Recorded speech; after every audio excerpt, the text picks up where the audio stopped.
porque ha sido en capítulos, ha sido una novela permanente, con momentos emotivos, de intensos, de frustración, decepción, es decir, todos los elementos que conforman una trama media siniestra tienen que ver con el Consejo de Participación Ciudadana y los procesos de selección o designación de autoridades de control. Y ahora me refiero al Contralor General del Estado. Y tomo un poco la idea o el titular que mostraba justamente la Fundación Ciudadanía y Desarrollo a propósito de que estamos frente al quinto intento para el concurso de Contralor. Hemos invitado justamente al director ejecutivo de esta fundación, el abogado Mauricio Alarcón, para hablar sobre el particular. Mauricio, gracias, bienvenido. ¿Qué expectativa tenemos de frente a este nuevo intento? La comisión seleccionadora pues está conformada, entiendo, y entonces, ¿qué viene a continuación? Andrés, buen día. Un gusto saludarte a ti y a nuestra audiencia. Yo espero que ahora venga el concurso, que ese cronograma que se presentó para darle al país un nuevo Contralor General del Estado o Contralora, no lo sabemos, que debería terminar a finales de septiembre, finalmente se cumple. Acá no estamos para atacar a la institución, ni mucho menos, que afortunadamente sigue con una autoridad prorrogada en funciones hasta ser legalmente reemplazada y funcionando. Pero ¿cuánto tiempo ha pasado, Andrés, sin que la institución cuente con un titular? Tuvimos un contralor prófugo, tuvimos un contralor subrogante preso, tuvimos a los subrogantes de los subrogantes en funciones, y siendo tan importante esta institución porque es la que vela por el buen uso de los recursos de los ecuatorianos en manos de los actores y los gestores políticos, no cuenta con un titular. Mira que ahora al menos hay un nuevo Consejo de Participación, una nueva integración, más allá de cuestiones políticas, en teoría busca que el concurso avance, pero en el periodo anterior, 4 años, Andrés, entre 2019 y 2023, fueron varios los concursos que, por falta de voluntad, por las pugnas internas, por las razones que todos los ecuatorianos hemos visto a través de los medios de comunicación, dejaron a instituciones, y no una, sino varias, sin autoridades definitivas y estables. Ahora, en este contexto hay una interpretación política que tiene que ver que detrás de el Consejo de Participación Ciudadana está latente un proyecto de carácter político para cooptar justamente a estas autoridades. ¿Te preocupa esa posibilidad que sea real? Siempre va a estar ese tema latente y en lo personal y a nivel de ciudadanía y desarrollo siempre nos ha preocupado, Andrés. El Consejo de Participación empezó a funcionar pocos meses después de que entró en vigencia la Constitución de Montecristi en el año 2009. Estamos hablando que han transcurrido 14 años, varias integraciones y autoridades en dicho Consejo y todos los concursos, sin excepción, todos han sido cuestionados por esa dosis político-partidista que se ha puesto al momento de reformar reglamentos, al momento de reconsiderar y recalificar a los postulantes, al momento de designar autoridades. Hoy no es la excepción, pues varios miembros del Consejo de Participación actual no han tenido ningún temor en mostrarle al país su preferencia político-partidista, de dónde late su corazón y cuáles son sus intenciones, y pues así podría terminar siendo este y otros concursos que deben llevarse a cabo y que deberían ya reactivarse, ser manipulados a favor de una organización política. Eso está latente mientras exista el Consejo de Participación Ciudadana, mientras en este caso incluso se mantengan vigentes las normas de designación de autoridades que, como tú has visto y lo mencioné hace un momento, parten de reformar reglamentos para cada concurso en función del postulante al cual le quiero beneficiar de una manera en específico.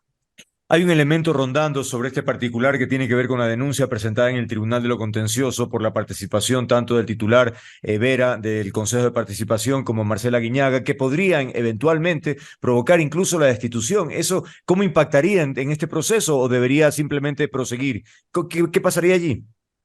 No debería impactar en lo absoluto, Andrés. No nos olvidemos que estos concursos se llevan a cabo a través de comisiones ciudadanas de selección y mientras la comisión esté integrada, tenga normas y tenga postulantes, tiene que avanzar a las siguientes etapas. Algo importante de esta decisión que se ha tomado de reactivar el proceso por enésima vez es que ya se tiene postulantes. Esos más de 100 ciudadanos que metieron carpeta para ser considerados para la Contraloría General del Estado, avanzarán en las distintas etapas, terminarán siendo finalistas y de entre ellos terminará siendo además escogido el nuevo Contralor o la nueva Contralora General del Estado. Si uno de los 7 miembros del Consejo de Participación, por alguna razón, tiene que salir de la institución, renuncia, destitución, cualquier forma en la que pueda apartarse del cargo, no nos olvidemos que hay suplentes y que además es uno de 7 y que además hay una comisión ciudadana encargada del proceso.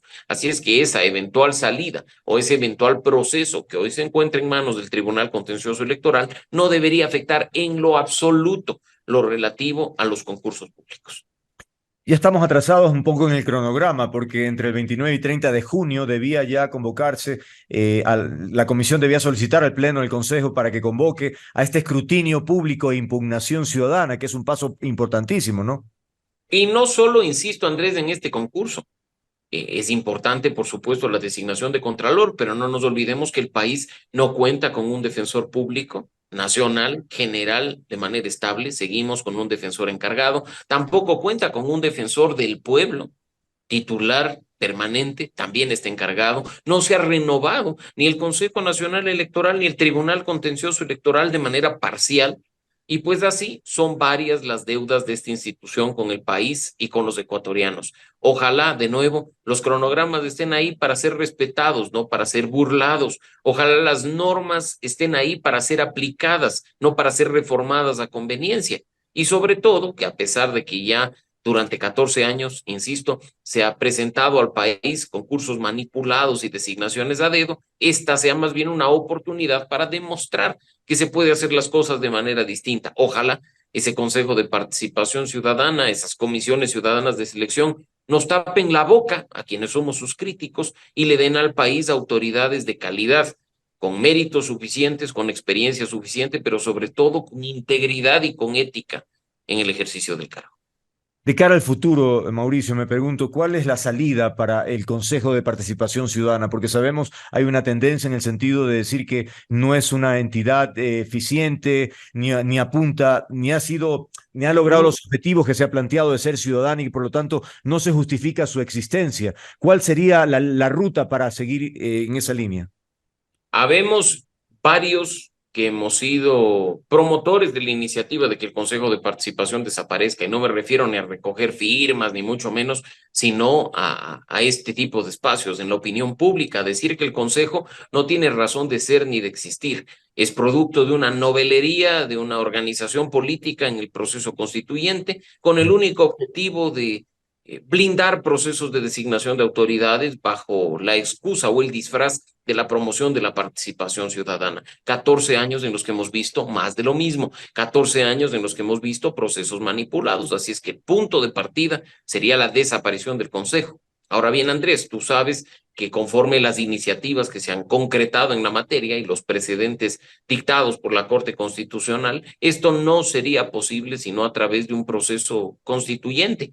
Se intentó, mediante la reforma a la Constitución, quitarle ciertas atribuciones. Incluso en el último referendo y consulta popular promovido por el hasta hoy presidente Guillermo Lasso, se buscó también modificar los procesos de designación de autoridades sin éxito. Así es que experimentos hay muchos, pero lo cierto es que en cuanto a designación de autoridades, lo óptimo es transparentarlos. Si hay actores políticos, si se los va a designar a través de un cruce de 2 o de 3 funciones del Estado, ejecutivo, legislativo, judicial, que se lo haga, pero sobre todo con transparencia, con publicidad, con participación real y efectiva de la ciudadanía en lo que implique el escrutinio público. No importa quién lidere el proceso cuando las normas son claras, no importa quién lidere el proceso cuando las normas son respetadas. Pero si tenemos una institución que no hace ninguna de las dos cosas, en definitiva ya sabemos las consecuencias. Y una institución que más bien, más allá de los concursos, que debería ser su interés primordial, tiene entre ceja y ceja, por ejemplo, a la fiscal general del Estado. Y vemos que efectivamente se insiste en una denuncia a propósito de tráfico de influencias, el tema de la tesis. Y me pregunto si esa debería ser su prioridad. De ninguna manera, Andrés. En la Constitución está claro que el Consejo de Participación Ciudadana tiene que promover la participación ciudadana y el control social de los ecuatorianos, tiene que liderar procesos de designación de autoridades y no estar perdiendo el tiempo con cuestiones que no corresponden. Si un miembro del Consejo quiere llevar a cabo acciones a título personal contra la fiscal, que lo haga, pero que no utilice recursos públicos que nos pertenecen a todos los ecuatorianos en temas que no forman parte de sus competencias constitucionales. Esa pérdida de tiempo nos está pasando factura. De nuevo, se está distrayendo el objetivo principal de la institución, se están distrayendo sus competencias y sus atribuciones constitucionales por seguir a una autoridad que probablemente les es incómoda. Y acá no se trata de defender a la fiscal, ni mucho menos, sino a defender la independencia entre instituciones, la autonomía de otras instituciones, según lo que dice la Constitución, y pues que cada cual haga su trabajo. Otro elemento complementario de este tema tiene que ver, y que la política evidentemente está allí, este episodio a propósito del edificio del Consejo de Participación, que se decía pues tenían que salir, pero finalmente se llega a un acuerdo y uno dice, pero ¿cuáles fueron los términos de ese acuerdo para que finalmente se mantenga nuevamente y toda la historia con decreto de por medio? Además, es que uno dice, bueno, si hubiera sido una opinión, estoy pensando en quitarle el edificio, ok, pero no, hay una decisión a través de decreto ejecutivo y sin embargo se recula. ¿Cómo interpretas eso? Me preocupa, Andrés, porque además la decisión no es personal de Guillermo Lazo en contra del Consejo de Participación, emana de una disposición normativa. Es una ley vigente la que manda esa recuperación de bienes que le pertenecen al Banco Central. ¿Cuáles son los términos de la negociación? ¿Cuáles son los términos de la permanencia temporal del Consejo de Participación Ciudadana en estas instituciones, en estas instalaciones físicas? No lo sabemos y de nuevo hay que recurrir a la importancia de la transparencia, porque no estamos hablando pues de un edificio privado en el que poco o nada a los ecuatorianos debería importarnos lo que se haga, Claro. sino bienes públicos, bienes que nos pertenecen a todos. Tu dinero, el mío y el de nuestra audiencia, Andrés, se utiliza para mantener esas instalaciones. Por lo tanto, es deber de las autoridades rendir cuentas y contarnos qué, por qué, cómo, cuánto nos cuesta y demás aspectos de este tipo de acuerdos que parecerían ser políticos y no técnicos, parecerían ser además decisiones personales no basadas en la ley, con las consecuencias que ya todos conocemos.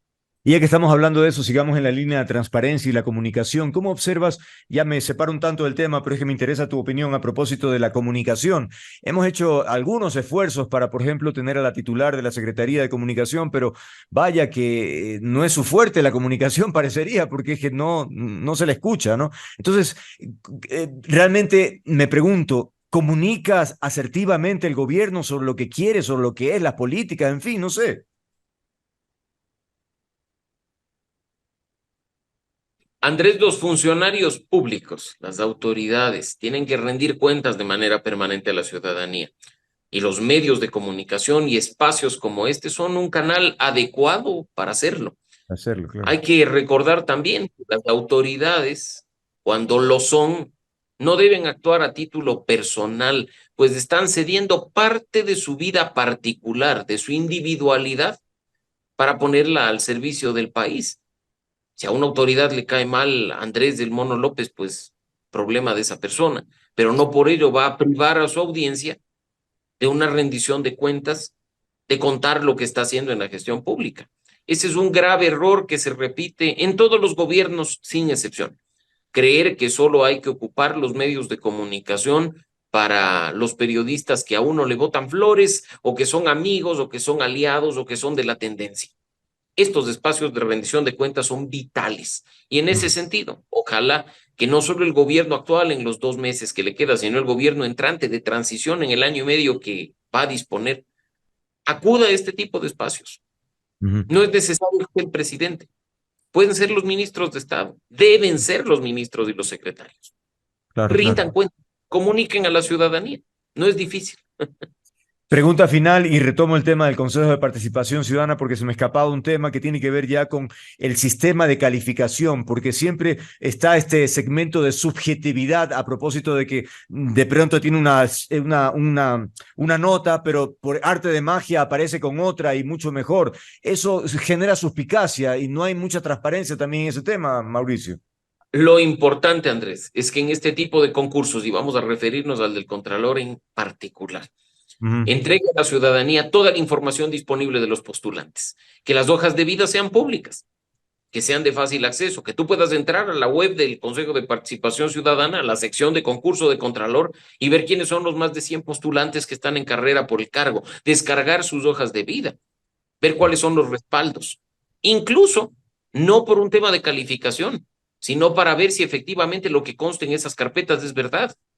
Han habido en procesos pasados muchas sorpresas de gente que presentaba, recordarás tus certificados de cuestiones que nunca pasaron, Claro. certificados de capacitaciones en las que nunca estuvieron. Entonces, ese tipo de escrutinio profundo es el que nos corresponde a nosotros, mientras del otro lado, lo vital es darle publicidad y transparencia al proceso, poner toda la información y datos, sin excepción, a disposición de la ciudadanía. Ojalá esto se cumpla, Andrés, porque creo que si se lo hace, gana el país, permitiendo que sean los mejores los que accedan a este tipo de puestos tan importantes para revitalizar las instituciones, para recuperar el Estado de Derecho y para tratar de garantizar en algo lo que dicen la Constitución y las leyes. De lo contrario, claro, vivimos en un sistema de institucionalidad media forzada, ¿no? Porque, insisto, tú lo has mencionado con tanta propiedad a propósito de la cantidad de autoridades que están encargadas y así, evidentemente, no fortalece la institucionalidad de un país. Totalmente. Y vendrán también, Andrés, ternas desde el Ejecutivo en las que no hay un concurso propiamente dicho, en las que hay procesos solo de escrutinio público, de impugnación ciudadana, y que también deberán ser llevados de manera diligente para que no ocurra lo que tú has visto ha ocurrido en los últimos meses con la Superintendencia de Bancos, donde también estamos con una autoridad encargada. Increíble. Mauricio Larcón, director ejecutivo de la Fundación Ciudadanía y Desarrollo, gracias por haber estado aquí. Que tengas buen día. Siempre un gusto, Andrés. Buen día para ti y para nuestra audiencia.